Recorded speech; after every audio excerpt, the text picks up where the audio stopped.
sabaw, mainit na sabaw ay siya nagtatanggal ng masasamang elemento sa ating lalamunan. Kaya gusto nyong guinhawa ang inyong lalamunan. Gaya ko, gumaya kayo sa ginawa ko, di ba nail meat 85.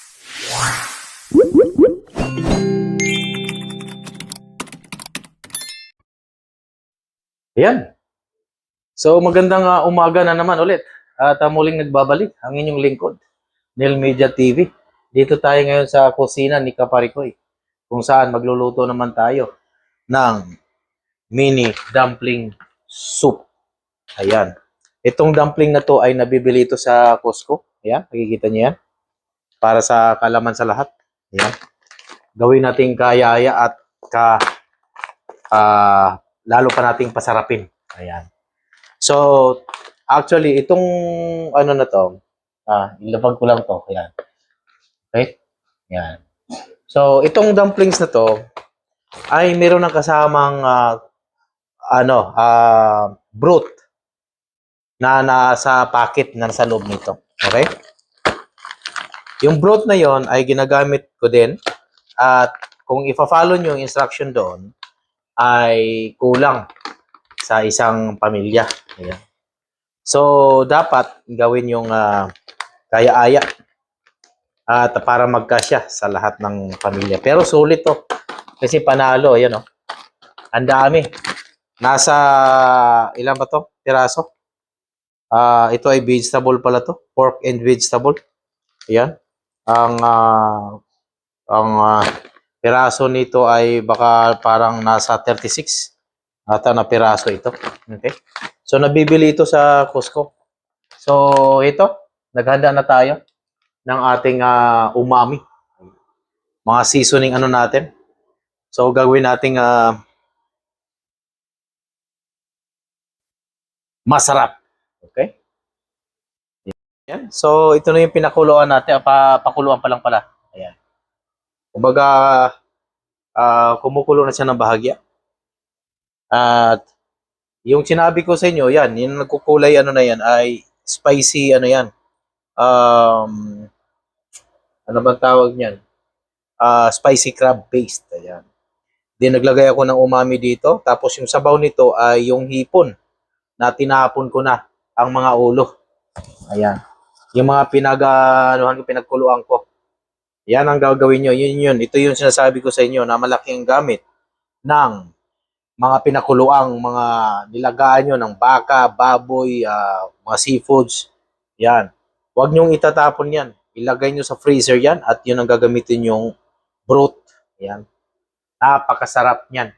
Ito yan. Kumukulo na siya. Okay? Antayin lang natin kumulong-kulo.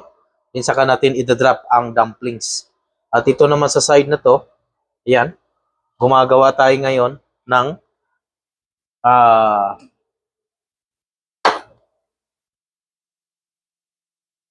itong bok choy. Yan. Hindi si bok choy TV ha. Baka inisip nyo. Yan. Bok choy talaga yan. Pinapaliit na cabbage o yung repolyo ay yung batawang yan. Bagyo ano. Ay yun ang tatawag na bok choy. Okay? So, drop lang natin yan. Bablance lang natin ang bahagya yan. Ayan. Para hindi siya overcook. Yan. Kaya natin na ginagawa na ganyan. Okay?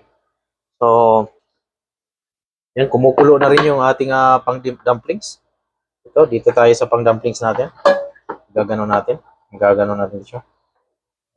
Oops. Yan. Okay. Ayan. So, kailangan lang haluin nyo lang ng haluin. Ha? Huwag kayong matakot. Haluin nyo lang haluin para hindi siya magkakadikit-dikitan. Okay?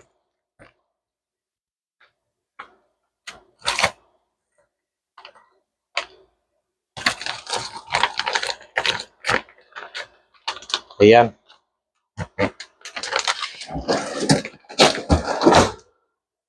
So, yan ang the best. Haluin nyo lang na haluin pero kalakasan nyo yung apoy. Panalong panalo. Lasang-lasa ang seafoods ng aking gawa. Ayan. Ito naman sa kabila ay Ito naman yung gulay na sinasabi ko sa inyo. Ayan. Mhm. Iba-blance lang natin ito. Iba-blance natin yan para maganda ang kulay pag ilalagay mo doon sa mismong ano. Okay. Ayan, make sure naman itong tubig na to ay nilagyan ko lang ng paminta yan at yung sesame oil. Ayan. Mhm. Para Korean ang dating. Pagka yan ay ano, ayan, pakulo na to. Diyan lang kayo. Ayan. Mhm. Halukayin nyo lang kasi magdidikit yan. Pag hindi nyo halukayin yan, magdidikit-dikit yan. Okay? Mhm. Yan. Then, handa na natin ang ating mga ball. Di ba? Okay. So,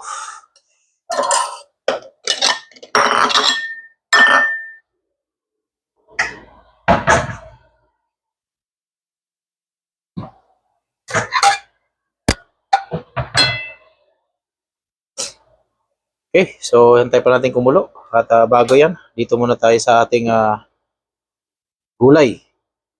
Sa gulay natin. Gulay muna tayo. Dito. Diyan tayo sa gulay. Okay?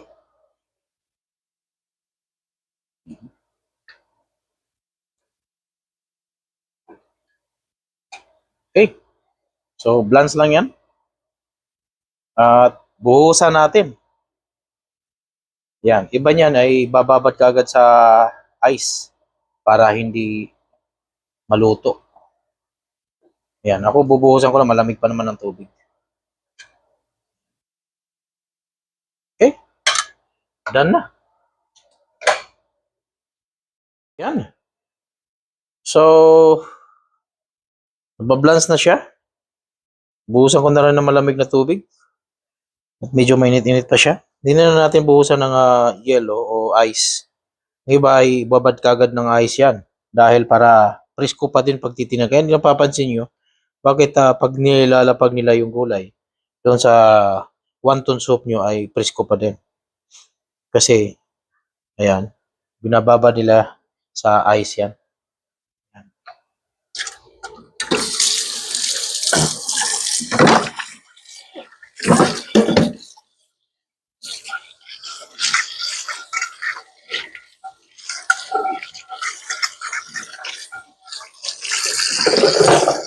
So, bago ang lahat, ay hugas muna tayo. Yan, kumulo na mga kaparikoy. Yan, so kumulo na siya.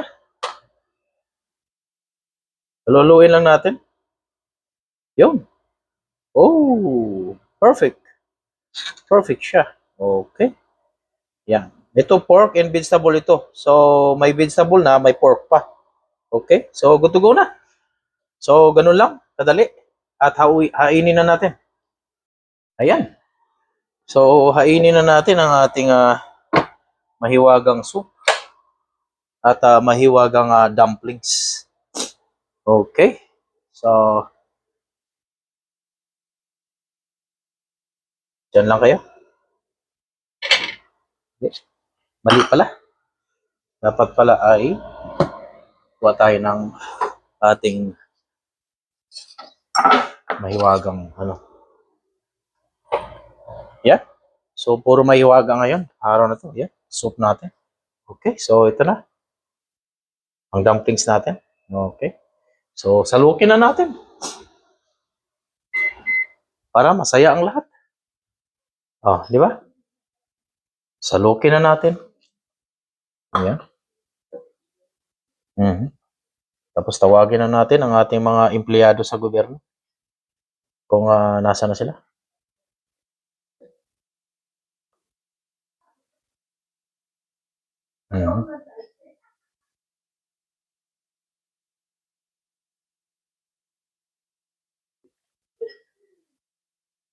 B! B! Halika. Ayan. So, tinawag ko na. Tawagan na natin si Mrs. Yan.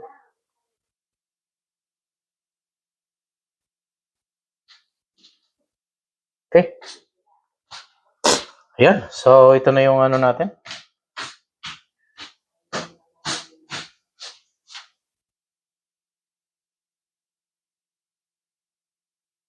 Ayan.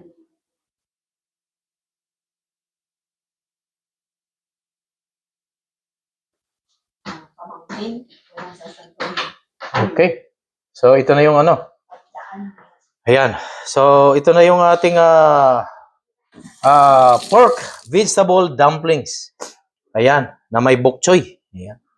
So, tikiman portion na tayo, mga kaparikoy. Tara.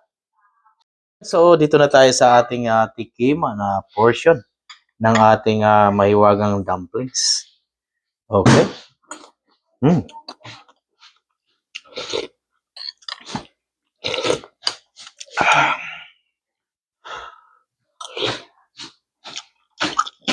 Mm.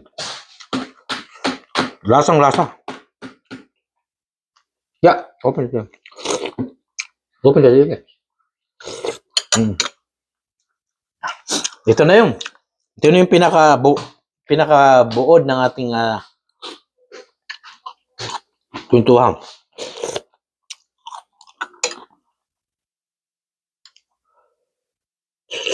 Mhm. Pakita ko sa inyo.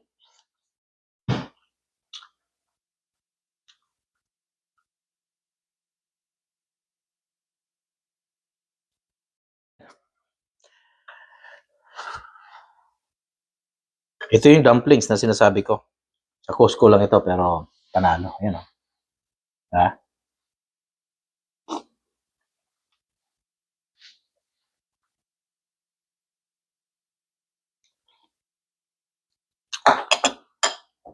Ang sabaw niya, lasang hipon. Kasi yung mga ulo ng hipon, ito yung pinakuluan ko.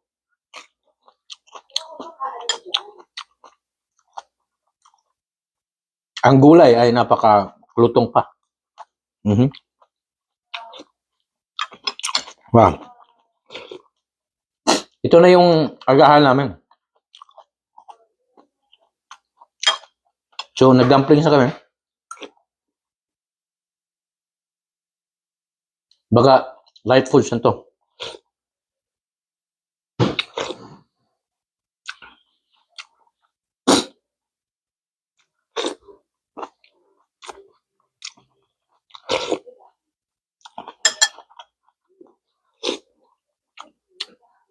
Hmm.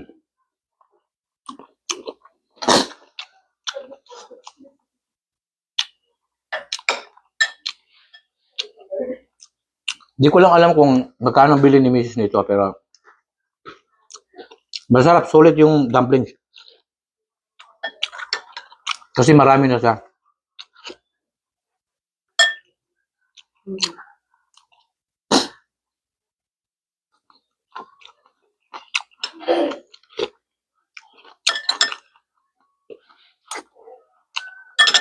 Hmm.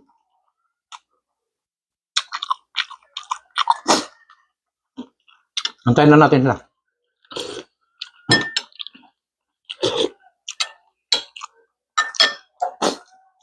Itong pangpalasa ko rin, pangalawa. Ito yung crab paste. Na pag ihalo mo to dito, ay lalong sumasarap. Okay. Yan. Hmm.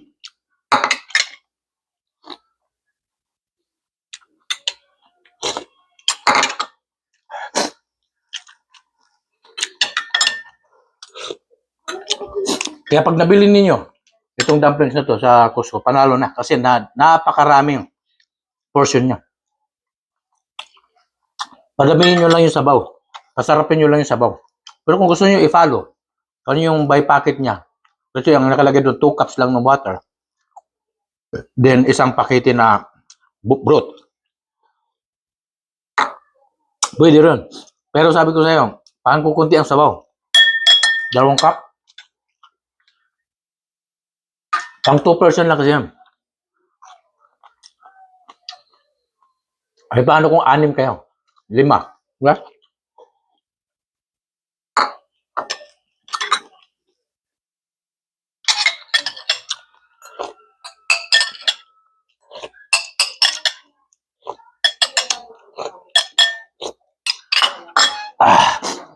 Solve ako. Napakasarap. Yun na. Dito na sa misis. Pumili ka. Kay Haki o... Ay, Bakit? Ito na lang. huwag masyadong madami. Yeah, pwede rin to.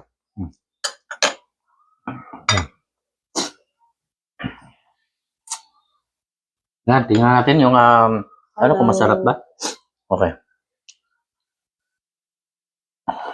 Hipon ang ginawa ko. Yung mga ulo ng hipon, yun yung ginamit ko. Okay. Tapos nilagay ko na lang yung pouch ng ano, then dinagdagan ko na lang ng ibang ano. Kasi nga, marami sabaw eh. So, kailangan gagawa ko ng ibang ano niya. Lagyan mo ng sesame oil. Okay lang. Ano tong konto? Ano tong ano? Pork Ito. dumplings. Pork vegetable. Yung nandun? Oo, yung nandun. Sulit panalo na siya. Harap. Dahil dami niya portion. 16 pieces lang ha? Oo, 16 Sa pieces. isang pack. Yeah. Sarap. Ayan, so ito na yung agahan namin. Bali, Saturday dito sa Canada. Tapos na ang penitensya ng ating Panginoong Hesus Kristo. Saka pwede na kumain. Pwede nang kumain ng pork o kahit ano. At panibagong Kung hindi kami kumain ng pork. kasalanan na naman ulit. So, ang gagawin natin. So, unang kasalanan namin ay ngayong araw na to. Yun lang. Okay, so, yan. Palagay ko ay magpapasalamat na tayo. So, para sa mga gustong bumili ng dumplings sa Costco, ayan. Ganyan ang gagawin nyo rin. At kagaya sa sinabi ko nga sa inyo, mag-create lang kayo ng broth na mga galing sa tira-tira at yun ang ilalagay nyong dumplings ay panalong-panalo na. Ayan. Magkano nga ulit to? 22. Ayan. 3 packs. Worth ng $22 ay marami na kayong magagawang dumplings. Kita mo, ang dami na nito. So, hanggang mamaya ulit, yun ulit ang kakainin namin. Ayan. So, dalawang portion ng ano natin. Tatlong ano to? Tatlong flavor to. Yeah, pork, Pork, shrimp. no, Thai, Mm. tsaka Shanghai. Okay. Yung dalawa nandun yan. Oh, Nandun pa. okay. Ito pork lang to, na vegetables. Ito yung binuksan nyo na. Ito yung bukas na. Ito yung bukas na. Yeah, tinuloy lang natin yung bukas na. Yung una kasing gumawa ay si Haki, yung panganay ko. Ayan. So, yun. Ito ay talagang lasang-lasa mo ang soup dahil nga ulo ng hipon ang ginawa ko. Pinisa-pisa ko pa. So, siyempre, yung utak nung nandun sa Sarap. hipon ay yun ang nagpapalasa nun. Plus, samahan mo pa ng broth nila ay lalong sumarap. Dadagdagan nyo na lang ng bahagyan ng tubig, then lasahan nyo na lang kung ano yung gusto nyong lasa pa. Ayan. So, yan. So, sa mga bago sa channel ko, huwag nyo kalimutan mag-share, likes, and hit the notification bell para lagi kayong updated sa mga videos ko. Kaya sana huwag kayong mawawala sa buhay Canada ko para lagi kayong updated. Okay? So, ngayon, tapusin na natin siguro itong video. Baka haba na naman at mahirapan tayo mag-premiere nito. Baka abot na tayo ng isang oras. Ayan. So, hanggang sa muli ulit. So, subaybayan nyo ang aking YouTube channel, Nel Media TV. Kaya, dito Salamat lang sa breakfast, Daddy. walang anuman. Dito lang sa Buhay, Buhay Canada. Canada!